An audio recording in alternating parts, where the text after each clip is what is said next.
I would begin working that slowly from 95 pounds all the way up into my top training weight.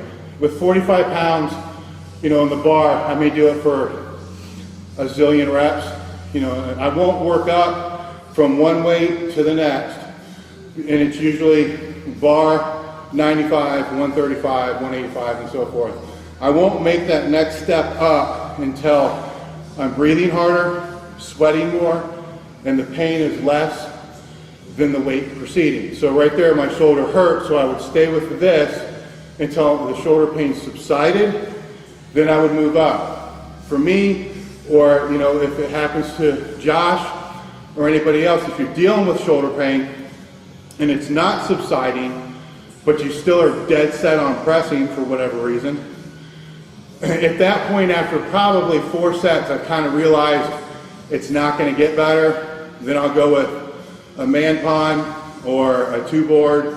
Usually I like to start with foam first, see if that helps it, because it does compress and it gives me a little bit more range of motion before I would go into a hard board. And this would be just for regular bench sets, not for max effort work or 2-board or any of the other stuff. So even for a lot of the dynamic work that I've programmed and I've done in the past, if somebody's dealing with pec issues or shoulder issues, you know, it's quite okay to be able to use, you know, low foam, a carpet, or even a single board to be able to work around that injury, because the last couple inches, while they are important, they're not going to make that much difference, because whatever you put on your chest is going to change your technique to a certain degree, because you're not going to be able to arch, you know, as much as what you think that you can. So I'm going to have him do one more set just to be sure, because some time has elapsed. We'll go with 135. This time, I'm going to have him do a set of 5 to see if he can hold the technique for a work set, or kind of. I mean, it's a low percent.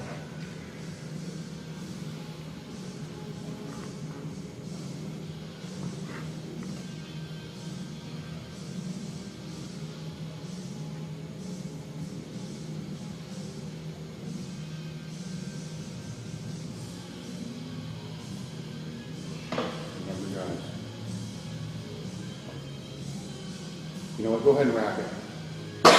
Try to do what I did on my last set. Underhand grip the bar. Keep everything else in position. There you go. Now put yourself back down. Yeah, that should hurt. Okay. There you go.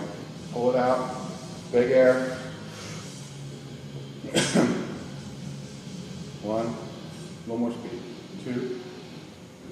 3. Down faster. 4, 5. Good. A lot better. The only thing that I changed there, it's been a while since I've shown somebody how to bench, and that's why I got underneath there too, is to get his eyes closer to the bar to bring his body down. I had him underhand grip the bar the way that I did it when I was demonstrating. What that does is it allows you to keep your feet in position, but pull your body up and actually kind of scrunch yourself together more. Get your belly higher and then put yourself back down into even a more uncomfortable position. Real quick, I'm going to show a bench position with your feet forward instead of tucked.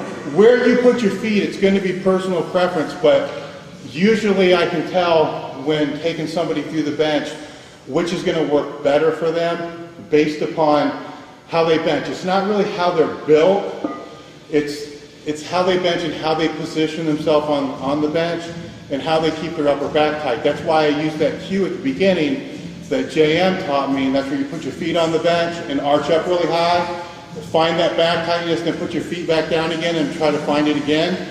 Usually wherever they put their feet is going to be where they're going to want to bench from.